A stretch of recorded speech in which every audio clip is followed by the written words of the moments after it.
Hello, Kilukkam വ്ലോഗിൽ ഇന്നും നമ്മൾ ഓർമ്മയുടെ താളിലൂടെ തന്നെയാണ് കേട്ടോ. അടുത്ത എൻ്റെ ഓർമ്മ എന്താണെന്ന് നിങ്ങൾ കേട്ടാൽ ചിരി വരും. പണ്ടത്തെ വലിയ കൊട്ടയില്ലേ, അരക്കൊട്ട. ഈ അരക്കൊട്ട നിറച്ചു പുല്ലും അതിൻ്റെ പുറത്ത് ആനപ്പുറത്തെന്നോണം ഞാനും. കൊണ്ടുവരുന്ന ആരാണെന്ന് എനിക്ക് ഓർമ്മയില്ല കേട്ടോ. പക്ഷെ അതും എനിക്ക് അമ്മ പറഞ്ഞു തന്നു. മറ്റാരുമല്ല, എൻ്റെ ഉപ്പാപ്പിയും ഷീല ചേച്ചിയുവാ. അവിടെ തൊട്ട് പടിയിട്ടേല വീട്. അപ്പച്ചൻ്റെ അമ്മച്ചിയുടെയൊക്കെ കൊച്ചുമോളുടെ സ്ഥാനമാണ് എന്നും അവരുടെ മനസ്സിലെനിക്ക്.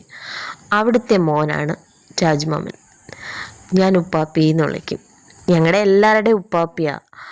അച്ഛൻ്റെ അനിയനാകണം എന്നൊന്നുമില്ല ഉപ്പാപ്പിയാവാൻ. നമുക്ക് കാലം തരുന്ന ചില നല്ല ഉറവ് പറ്റാത്ത സ്നേഹങ്ങളുണ്ടല്ലോ, അതിലൊന്നാണ് ഉപ്പാപ്പിയുടെ സ്നേഹവും. കാലങ്ങളൊക്കെ ഒരുപാട് പിന്നിട്ടപ്പോൾ ഉപ്പാപ്പി കല്യാണം കഴിച്ചു, മക്കളായി, കൊച്ചുമക്കളായി. എന്നാലും പഴയ ആ സൂര്യക്കുഞ്ഞിനോടുള്ള സ്നേഹം ഇതുവരെ വിട്ടുപോയിട്ടില്ല കേട്ടോ. തുടർന്നു കൊണ്ടേയിരിക്കും. സ്നേഹബന്ധങ്ങളല്ലേ. ഇനി പറയാൻ പോകുന്നത് എൻ്റെ ഓർമ്മയല്ല. എന്നെ പ്രസവിച്ച് ആദ്യം കൈ കൊടുത്തത് വല്ലിച്ചാച്ചൻ്റെ കയ്യിലാണ്, അമ്മയുടെ അച്ഛൻ്റെ കയ്യിൽ. വല്ലിച്ചാച്ചന് മൊത്തം 9 കൊച്ചുമക്കളുണ്ട്. പക്ഷേ പുള്ളിയുടെ ഫേവററ്റ് ഞാനായിരുന്നു. കല്യാണമൊക്കെ കഴിഞ്ഞ് എനിക്ക് 2 മക്കളായെങ്കിലും ഞാൻ ആ വീട്ടിൽ ചെന്നാൽ ഉണ്ടാക്കുന്ന കലപ്പില്ല ബഹളത്തിന് യാതൊരു കുറവുമില്ലായിരുന്നു. പെട്ടെന്നൊന്ന് ഓടിച്ചെല്ലുന്നത് ഞാനും ബിന്ദു ചേച്ചിയുമാണ്. ബിന്ദു ചേച്ചി ഞങ്ങളുടെ മൂത്ത സിസ്റ്ററാണേ.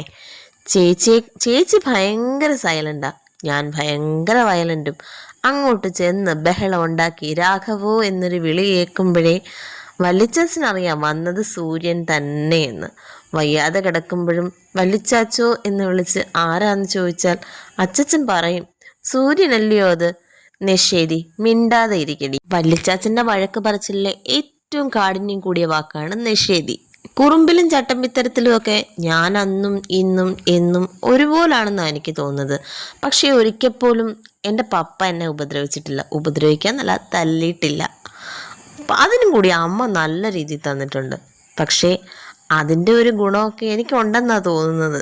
പറഞ്ഞു തുടങ്ങിയപ്പോഴത്തേക്കും നേരം അങ്ങ് പോയല്ലോ. ഓർമ്മയുടെ താളുമായി ഞാൻ ഇനിയും നിങ്ങളുടെ മുമ്പിൽ വരും. ഇഷ്ടപ്പെട്ടെങ്കിൽ ലൈക്ക് ചെയ്യാനും ഷെയർ ചെയ്യാനും സബ്സ്ക്രൈബ് ചെയ്യാനും മറക്കല്ലേ. Bye bye.